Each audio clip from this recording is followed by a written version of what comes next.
Welcome back to Heat Digest. On this episode, we're going to be recapping the Miami Heat's atrocious performance last night against the Orlando Magic, as well as updates for possible trade scenarios involving Kyle Lowry. We'll break down all of that on this episode of Heat Digest. Remember to subscribe to the channel, as almost 97% of you guys actively watching this are not currently subscribed. It'd mean a lot to us over at Heat Digest, as we are on the road to 500 subscribers. Let's get to it. First things first is the Heat versus Magic recap from last night, January 21st. Last night was Sunday. An absolutely atrocious performance by the Miami Heat. From start to finish, we were sluggish.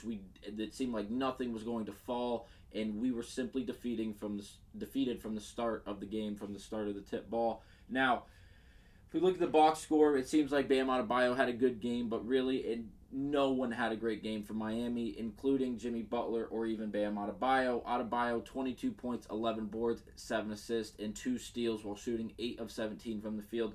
Honestly, was our best performer last night, despite the terrible effort all around. Jimmy Butler added 15 points on 5 of 10 shooting. Once again, his shooting percentages are way up, but his shot amount, his total shot attempts per game are way down since coming back from injury. He added 4 rebounds and 2 assists. For Tyler Hero, again, not great shooting percentages. He's been struggling with his shooting percentages for almost 3 weeks now, ever since returning, going on that long road stand. He simply has not been able to find the bottom of the basket effectively and efficiently. He shot 4 of 14 from the field last night, including 4 of 11 from the three-point line, 12 points, 2 assists, 1 rebound, a steal. All 5 starters were in minus for plus-minus, simply never going to get it done. This came down to turnovers and the rebounding battle we'll get to in just a minute. But again, Duncan Robinson, Kevin Love, Hayward Highsmith, all of these guys really did very little to anything. Kyle Lowry, which we'll break down in just a little bit, played 25 minutes coming off the bench, and he shot 1 of 9 from the field, including 0 of 6 from behind the three-point line, providing 2 points, 3 assists, and 2 rebounds with a plus-minus of minus 17. We'll break down Kyle Lowry in just a minute in a little bit more of a capacity, but overall, the Miami Heat simply just can't get it done. We are on a 3-game losing streak after winning 3 in a row, and it's really it's not the shot selection so much, but it's the shot percentages. Yesterday, we shot 37.5%. It doesn't matter if we are playing a high school team. We will lose shooting less than 40% from the field, especially when it's 37.5%. From 3, it's even worse. 12 of 37 from behind the three-point line last night against the Orlando Magic, 32.4%.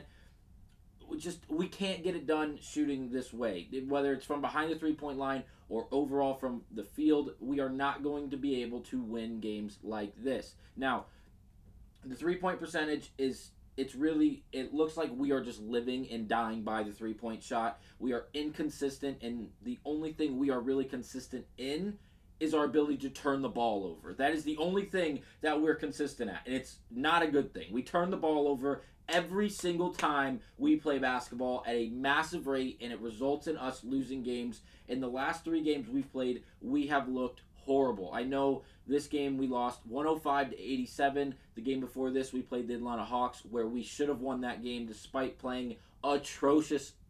But due to the fact of poor shot selection and poor shot percentages down the stretch, we gave up a late 3 to DeJounte Murray. They ended up getting out of there with a win, the Atlanta Hawks, that is. And the game before that, we lost by almost 30 to the Toronto Raptors, who just got rid of their best player in Pascal Siakam. Simply, we are not going to be able to get anything done. And these are teams we should be beating. The Magic, the Hawks, and the Raptors, especially the Raptors as currently constructed. The Hawks didn't have Trae Young. We are not playing very well right now. And again, the only thing we're doing consistently is turning the ball over. And that's not a good thing. So right now, we need a lot of help. Last night, turnover-wise, we didn't play well. We had 18 turnovers to Orlando's 14. We can't turn the ball over more than really 12 times a game and expect to win against good teams, let alone teams like the Magic, I almost said the Thunder, the Hawks, or even the Raptors. We need to correct this. I know we need a lot of help at point guard, and we are going to get into that in just a second. Quickly, I want to point out the standings as we are now in the 6th spot. And there's more of a gap from 6 to 5 now. New York is a whole 2 games ahead of us, with Cleveland, a half game ahead of them. It seemed like we were right in the mix to be able to jump to even the 4 or maybe make a push at the 3 spot and take it from the Philadelphia 76ers. But now on a 3-game slide, not to mention all 3 coming against Eastern Conference teams. Not great for the Miami Heat. Here are the Southeastern standings for the division. Once again, we lost to the Orlando Magic last night, who were able to cut the lead from 2 now to 1 game back from the Miami Heat.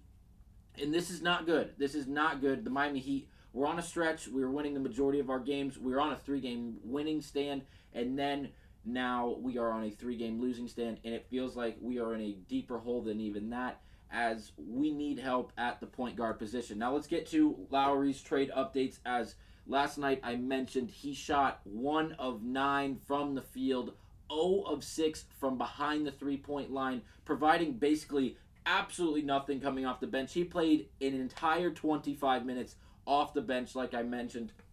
And this is after he was moved to the bench just 2 games ago. He wasn't very happy about this, saying something about it post-game, saying that he's going to work his hardest. Hopefully the coaches see that I do fit the rotation, and hopefully I can get back to the starting position. I hope he doesn't get another starting position for the Miami Heat at least. Hopefully he is able to be dealt. It seems like he is going to be able to be moved, especially with the trade deadline approaching on February 8th. He might even be moved way sooner than that. This is from Ira Winderman from the Sun Sentinel. He posted this just last night. The Miami Heat appear to be moving towards an endgame with Kyle Lowry in the wake of his shift to a reserve role in the past 2 games. Resolutions with the veteran point guard is not only expected by February 8th, the NBA trade deadline, but potentially could come as early as this week. Would that be a joy to us as a Miami Heat fans? He is not contributing a lot. Again, I mentioned this in a past video. He's a great role model. He's a great veteran. He's a great leader off the floor and really on the floor. But when it comes to physical and actual numbers and statistics and just performance, he's not putting up great numbers. He's not propelling us to wins. And for that reason, I think it'd be great to cut ties with him.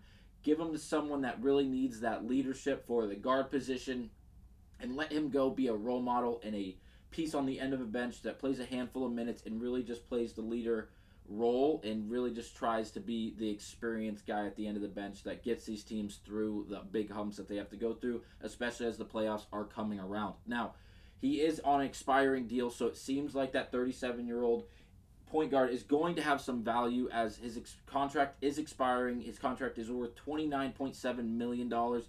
Hopefully, with the contract expiring, he's more of an eye catch, and people in other organizations are willing to go out and get him, possibly move something for him of value. I'm not assuming or even thinking that we're going to get a whole lot back for him, but anything would really do at the point guard, or even anything that could really lead the way and bring the ball up the floor and really facilitate the offense accurately and effectively, because we are desperately missing that, as Tyler Hero and Duncan Robinson aren't really doing it for us. I know Jaquez has been out with the left groin issue. Hopefully he's back, because we are missing him desperately as of late. So it'll be interesting. We have 2 days off before playing again at home, which is going to be interesting. Hopefully we can get back on the right foot.